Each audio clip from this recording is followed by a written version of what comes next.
londýnský start. No a s Ortegou by tam měly být Pascal Martin Lagarde, Jason Richardson a pozor na Ariese Merite v 8. dráze. Rozběh mu sice tak nevyšel, ale Aries Merit je skvělý překážkář, no a hlavně světový rekordman.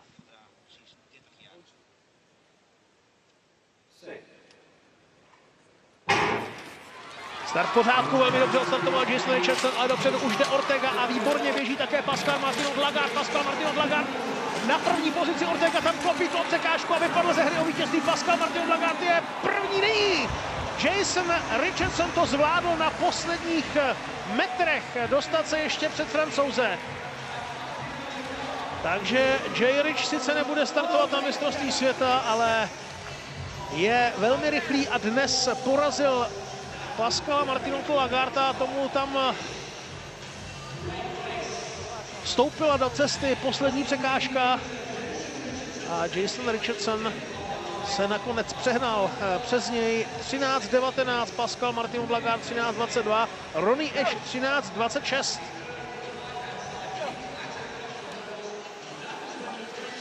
Tady to ještě vypadalo jasně pro Pascala Martina Lagarda.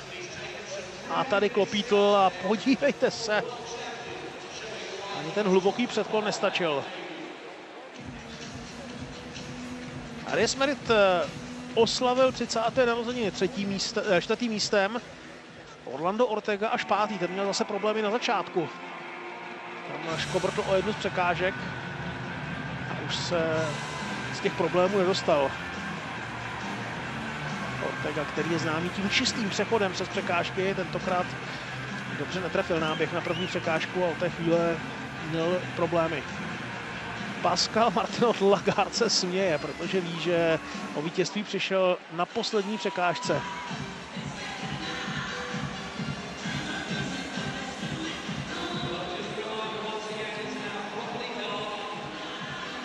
No, je to pro 29letého Richardsona smůla, že vlastně z těch závodů, které letos běžel, mu ze všeho nejméně vyšel americký šampionát, kde skončil na 6. místě. V Pekingu tak nenaváže na své výkony z mistrovství světa 2011, kdy vybojoval zlatou medaili. Teď si ovšem připisuje 4 diamantové body, celkem jich má 6. Dotáhl se tím pádem na Orlanda Ortega.